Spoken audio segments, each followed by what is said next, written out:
നമസ്കാരം. ഏതം ഫ്ലിക്കിന്റെ ഏറ്റവും പുതിയ വീഡിയോയിലേക്ക് മാന്യ പ്രേക്ഷകർക്ക് സ്വാഗതം. നിലവിൽ ലോക എന്ന ചിത്രം മലയാള സിനിമയിലെ ഇൻഡസ്ട്രി ഹിറ്റ് അടിക്കാൻ പോവുകയാണ്. മിക്കവാറും ഇന്ന് രാത്രിയോടെ അല്ലെങ്കിൽ നാളത്തോടു കൂടി ഇൻഡസ്ട്രി ഹിറ്റ് എന്ന വലിയൊരു അംഗീകാരം ലോക എന്ന ചിത്രം സ്വന്തമാക്കും.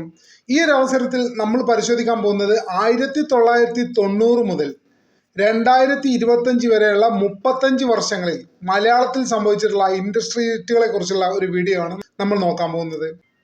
എല്ലാ മാന്യ പ്രേക്ഷകർക്കും ഒരിക്കൽ കൂടി സ്വാഗതം. 1990 മുതൽ 2025 വരെയുള്ള 35 വർഷത്തിനിടയ്ക്ക് മലയാള സിനിമയിൽ ഇൻഡസ്ട്രി ഹിറ്റ് സംഭവിച്ചിട്ടുള്ളത് കേവലം 12 സിനിമകൾക്ക് മാത്രമാണ്. ആ 12 സിനിമകൾ ഏതൊക്കെയാണെന്ന് നമുക്കൊന്ന് നോക്കാം. വിശദമായ വീഡിയോയിലേക്ക് പോകുമ്പോൾ മുമ്പ് പ്രിയപ്പെട്ടവരുടെ ചെറിയൊരു അപേക്ഷയുണ്ട്. നമ്മളെ ചാനൽ സബ്സ്ക്രൈബ് ചെയ്യാത്തവർ ഇപ്പോൾ തന്നെ ചെയ്യണമെന്ന് വിനീതമായി അഭ്യർത്ഥിക്കുന്നു. എന്തായാലും നമുക്ക് വീഡിയോയിലേക്ക് കിടക്കാം. 1991 ഇൻഡസ്ട്രി ഹിറ്റ് അടിച്ച ചിത്രം പ്രിയദർശൻ സംവിധാനം ചെയ്ത് ഗുഡ് നൈറ്റ് ഫിലിംസിന്റെ ബാനറിൽ ഗുഡ് നൈറ്റ് മോഹൻ നിർമ്മിച്ച മോഹൻലാൽ, ജഗതി, രേവതി എന്നിവർ തകർത്ത് അഭിനയിച്ച നമ്മളെ മനസ്സിലൊക്കെ ഇപ്പോഴും തങ്ങി നിൽക്കുന്ന കിലുക്കം എന്ന ചിത്രമാണ്. 1991 വരെയുള്ള എല്ലാ മലയാളം സിനിമാ റെക്കോർഡുകളെയും തകർത്തുകൊണ്ടായിരുന്നു കിലുക്കം ഇൻഡസ്ട്രി ഹിറ്റ് അടിച്ചത്. കിലുക്കത്തിന് ശേഷം പിന്നീട് ഇൻഡസ്ട്രി ഹിറ്റ് മലയാളത്തിൽ സംഭവിക്കുന്നത് 1993 മധു മുട്ടത്തിന്റെ തിരക്കഥയിൽ ഫാസിൽ സംവിധാനം ചെയ്ത് മോഹൻലാൽ, സുരേഷ് ഗോപി എന്നിവർ അഭിനയിച്ച മണിച്ചിത്രത്താഴ് എന്ന ചിത്രമായിരുന്നു. ഒരു സൈക്കോളജിക്കൽ ത്രില്ലറായ ഈ ചിത്രം അന്നത്തെ കാലത്ത് വലിയ രീതിയിലുള്ള തരംഗമാണ് കേരള ബോക്സ് ഓഫീസിൽ നിന്നുണ്ടാക്കിയത്. എന്തായാലും 1993 അടുത്ത ഇൻഡസ്ട്രി ഹിറ്റ് മലയാളത്തിൽ സംഭവിച്ചത്. ആ ചിത്രം മണിച്ചിത്രത്താഴായിരുന്നു.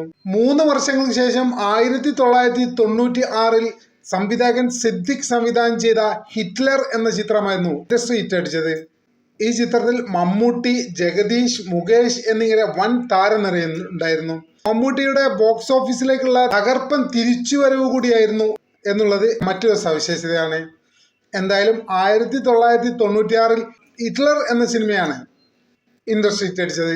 1997 2 ചിത്രങ്ങളാണ് മലയാളത്തിൽ നിന്ന് ഇൻഡസ്ട്രിയിൽ ഹിറ്റ് അടിച്ചത്. ആദ്യത്തെ സിനിമ ഫാസിൽ സംവിധാനം ചെയ്ത് അന്നത്തെ കാലത്ത് പുതുമുഖ താരമായിരുന്ന കുഞ്ചാക്കോ ബോബൻ അഭിനയിച്ച് റൊമാൻറ്റിക് കോമഡി ത്രില്ലർ ചിത്രമായ അനിയത്തിപ്രാവ് എന്ന ചിത്രമായിരുന്നു. വലിയ രീതിയിലാണ് മലയാളം ഇൻഡസ്ട്രിയിൽ ഈ ചിത്രം സ്വീകരിക്കപ്പെട്ടത്. അതേ വർഷം തന്നെ റിലീസായ മറ്റൊരു ചിത്രമായ ആറാം തമ്പുരാൻ എന്ന ചിത്രമായിരുന്നു പിന്നീട് ഇൻഡസ്ട്രി ഹിറ്റ് മലയാളത്തിൽ നിന്ന് അടിച്ചത്. രേവതി കലാമന്ദറിന്റെ ബാനറിൽ ജി സുരേഷ് കുമാർ നിർമ്മിച്ച് രഞ്ജിത്ത് തിരക്കഥ എഴുതി ഷാജി കൈലാസ് സംവിധാനം ചെയ്ത ഈ ചിത്രം വലിയ രീതിയിലാണ് ഇൻഡസ്ട്രിയിൽ സ്ഥിരീകരിക്കപ്പെട്ടത്. അങ്ങനെ 1997 2 ഇൻഡസ്ട്രി ഹിറ്റാണ് മലയാള സിനിമയ്ക്ക് സംഭവിച്ചത്. പിന്നീട് ചെറിയൊരു ഗ്യാപ്പിന് ശേഷം 2000 അടുത്ത ഇൻഡസ്ട്രി ഹിറ്റ് ഉണ്ടാകുന്നത്. 2000 രഞ്ജിത്ത് തിരക്കഥ എഴുതി ഷാജി കൈലാസ് സംവിധാനം ചെയ്ത നരസിംഹം എന്ന ചിത്രമായിരുന്നു ഇൻഡസ്ട്രി ഹിറ്റ് അടിച്ചത്. ആശീർവാദ് സിനിമാസിന്റെ ലോഞ്ചിങ് സിനിമയായിരുന്നു നരസിംഹം. 2000 പ്രേക്ഷകരിൽ വലിയ രീതിയിലുള്ള തരംഗമുണ്ടാക്കിയ ഈ ചിത്രത്തിൽ മമ്മൂട്ടി ഒരു ഗസ്റ്റ് റോളായിട്ടും വന്നിരുന്നു. അങ്ങനെ 2000 നരസിംഹം എന്ന ഈ ചിത്രം ഇൻഡസ്ട്രിയിൽ ഹിറ്റ് അടിക്കുകയുണ്ടായി. പിന്നീട് നീണ്ട 5 വർഷത്തെ ഒരു കാത്തിരിപ്പായിരുന്നു. നരസിംഹത്തിന് ശേഷം മലയാളത്തിൽ അടുത്ത ഇൻഡസ്ട്രി ഹിറ്റ് എടുക്കാൻ വേണ്ടി വന്നത് 5 വർഷമാണ്. 5 വർഷങ്ങൾക്ക് ശേഷം 2005 അൻവർ റഷീദ് ആദ്യമായിട്ട് സംവിധാനം ചെയ്ത് മമ്മൂട്ടി നായകനായ രാജമാണിക്യം എന്ന ചിത്രമായിരുന്നു ഇൻഡസ്ട്രി ഹിറ്റ് അടിച്ചത്. ടി.എ. ഷാഹിദായിരുന്നു ഈ ചിത്രത്തിന്റെ തിരക്കഥ. മമ്മൂട്ടിയുടെ വ്യത്യസ്തമായ ഗെറ്റപ്പ് കൊണ്ടും സ്ലാങ് കൊണ്ടും വലിയ രീതിയിലാണ് പ്രേക്ഷകർക്കിടയിൽ സ്വീകാര്യത നേടിയത്. അങ്ങനെ 2005 മലയാള സിനിമയിൽ മമ്മൂക്ക ഹിറ്റ്ലറിന് ശേഷം 2ാമത്തെ ഇൻഡസ്ട്രി ഹിറ്റ് അടിക്കുകയായിരുന്നു. പിന്നീട് ഇൻഡസ്ട്രി ഹിറ്റ് സംഭവിക്കുന്നത് 2008 അതായത് രാജമാണിക്യത്തിന് ശേഷം 3 വർഷം കഴിഞ്ഞിട്ടാണ് അടുത്ത ഇൻഡസ്ട്രി ഹിറ്റ് സംഭവിക്കുന്നത്. അമ്മ അസോസിയേഷനും ദിലീപും നിർമ്മിച്ച് ഉദയകൃഷ്ണ, സിബി കെ തോമസ് എന്നിവരുടെ തിരക്കഥയ്ക്ക് ജോഷി സംവിധാനം ചെയ്ത 2020 എന്ന മൾട്ടി സ്റ്റാർ ചിത്രമായിരുന്നു. മൾട്ടി സ്റ്റാർ ചിത്രമായതുകൊണ്ട് തന്നെ വലിയ രീതിയിൽ പ്രേക്ഷകർക്കിടയിൽ ഈ ചിത്രത്തിന് സ്വീകാര്യത ഉണ്ടായിരുന്നു. അങ്ങനെ 2008 ഈ ചിത്രവും മലയാളത്തിലെ ഇൻഡസ്ട്രി ഹിറ്റ് അടിക്കുകയുണ്ടായി. അതിനുശേഷം നീണ്ട 5 വർഷത്തെ കാത്തിരിപ്പ് വീണ്ടും സംഭവിച്ചു. 2020ക്ക് ശേഷം 5 വർഷം കഴിഞ്ഞ് റിലീസായ ദൃശ്യം എന്ന ചിത്രമായിരുന്നു മലയാളത്തിൽ പിന്നീട് സംഭവിച്ച ഒരു ഇൻഡസ്ട്രി ഹിറ്റ്. ജിത്തു ജോസഫ് സംവിധാനം ചെയ്ത ഈ ചിത്രത്തിൽ മോഹൻലാൽ, മീന, കലാഭവൻ ഷാജോൺ എന്നിവരായിരുന്നു അഭിനയിച്ചിരുന്നത്. അന്നത്തെ കാലത്ത് പ്രേക്ഷകർക്കിടയിൽ, പ്രത്യേകിച്ച് കുടുംബ പ്രേക്ഷകർക്കിടയിൽ ഈ ചിത്രത്തിന് വലിയ സ്വീകാര്യത ലഭിച്ചിരുന്നു. ആദ്യമായി ഒരു മലയാള സിനിമ 50 കോടി കവർ ചെയ്തതും ഈ ചിത്രത്തിലൂടെയായിരുന്നു. അങ്ങനെ 2013 ദൃശ്യം എന്ന ചിത്രമാണ് ഇൻഡസ്ട്രിയിൽ ഹിറ്റടിച്ചത്. ദൃശ്യത്തിന് ശേഷം 3 വർഷം കഴിഞ്ഞ് 2016 ടോമിച്ചൻ മുളകുപാടം നിർമ്മിച്ച് വൈശാഖ് സംവിധാനം ചെയ്ത പുലിമുരുകൻ എന്ന ചിത്രമാണ് ഇൻഡസ്ട്രി ഹിറ്റടിച്ചത്. മലയാള സിനിമയിൽ നിന്ന് വേൾഡ് വൈഡായി ആദ്യമായിട്ട് 100 കോടി കളക്ഷൻ നേടുന്ന ചിത്രവും പുലിമുരുകനാണ്. കുട്ടികൾക്കിടയിലും പ്രത്യേകിച്ച് യുവാക്കൾക്കിടയിൽ വലിയ രീതിയിലുള്ള തരംഗം തന്നെ അന്നത്തെ കാലത്ത് പുലിമുരുകൻ ഉണ്ടാക്കുകയുണ്ടായി എന്നത് ശ്രദ്ധേയമായൊരു കാര്യമാണ്. എന്തായാലും 2016 പുലിമുരുകൻ ഇൻഡസ്ട്രിയിൽ ഹിറ്റടിക്കുകയായിരുന്നു.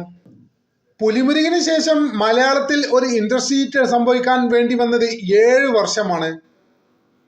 നീണ്ട 7 വർഷത്തിന് ശേഷം മലയാളത്തിൽ ഒരു ഇൻഡസ്ട്രി ഹിറ്റ് അടിക്കുന്നത് 2018 എന്ന ചിത്രമാണ്.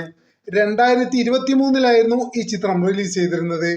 ഈ ചിത്രം ഇറങ്ങിയ സമയത്ത് കേരളത്തിലുണ്ടായ ഒരു ഫ്ലഡിന്റെ അടിസ്ഥാനത്തിൽ, ഫ്ലഡിനെ ബേസ് ചെയ്ത് പറഞ്ഞൊരു ചിത്രമായതുകൊണ്ട് തന്നെ ആളുകൾക്ക് പെട്ടെന്ന് ഈ ചിത്രം റിലീസ് ചെയ്യാൻ പറ്റി. അതുകൊണ്ട് തന്നെ കേരളത്തിലെ മിക്ക പ്രേക്ഷകരും കുടുംബസമേതം പോയി കണ്ട ഒരു ചിത്രമായിരുന്നു 2018. 2023 ഇറങ്ങിയ ഈ ചിത്രം പുലിമുരുകന് ശേഷം 7 വർഷത്തിന് ശേഷമാണ് ഇൻഡസ്ട്രിയിൽ മലയാളത്തിൽ ഉണ്ടാക്കിയത്. അതിനുശേഷം 2025 അതായത് 2018 എന്ന ചിത്രം ഇറങ്ങി 2 വർഷം കഴിഞ്ഞിട്ടാണ് തുടരും എന്ന ചിത്രം ഇൻഡസ്ട്രി ലിസ്റ്റിലേക്ക് അടിക്കുന്നത്. രജപുത്ര രഞ്ജിത്ത് നിർമ്മിച്ച അരുൺ മൂർത്തി സംവിധാനം ചെയ്ത ഈ ചിത്രം വലിയ രീതിയിലാണ് കേരളത്തിൽ സ്വീകരിക്കപ്പെട്ടത്. കുടുംബ പ്രേക്ഷകരും യുവ പ്രേക്ഷകരും ഏറ്റെടുത്ത ഈ ചിത്രം 2018 എന്ന ചിത്രത്തിന് ശേഷം 2 വർഷം കഴിഞ്ഞ് ഇൻഡസ്ട്രി ഹിറ്റ് അടിക്കുകയായിരുന്നു. ഏതായാലും ഇപ്പോഴിതാ പുതിയൊരു ചിത്രം കൂടി ഈ ഗണത്തിലേക്ക് വരുന്നു. 1997 കുഞ്ചാക്കോ ബോബനും മോഹൻലാലും ഇൻഡസ്ട്രി ഹിറ്റുകൾ ഉണ്ടാക്കിയെങ്കിൽ 2025 മോഹൻലാലും കല്യാണി മലയാള സിനിമയിൽ ഒരേ വർഷം 2 ചിത്രങ്ങളും ഇൻഡസ്ട്രി ഹിറ്റ് അടിക്കുന്നത്. ഏതായാലും ഈ 12-13 ചിത്രങ്ങളാണ് കേരളത്തിൽ ഈ 35 വർഷത്തിന്റെ ഇടയ്ക്ക് ഇൻഡസ്ട്രി ഹിറ്റായ ചിത്രങ്ങൾ. ഈ പറഞ്ഞവയിൽ നിങ്ങൾക്ക് ഇഷ്ടപ്പെട്ട ചിത്രം ഏതാണ്? ദയവായി കമന്റ് ചെയ്യുക. ഒരിക്കൽ കൂടി പറയുന്നു, പ്രേക്ഷകരെ ഇതുവരെ സബ്സ്ക്രൈബ് ചെയ്തിട്ടില്ലെങ്കിൽ നമ്മുടെ ചാനൽ ദയവായി സബ്സ്ക്രൈബ് ചെയ്യണമെന്നും പിന്തുണ തരണമെന്നും വളരെ താഴ്മയോടെ അപേക്ഷിക്കുന്നു. മറ്റൊരു വിഷയവുമായി മറ്റൊരു വീഡിയോയിൽ കാണാമെന്ന പ്രതീക്ഷയോടെ തൽക്കാലത്തേക്ക് വിട പറയുന്നു. നന്ദി, നമസ്കാരം.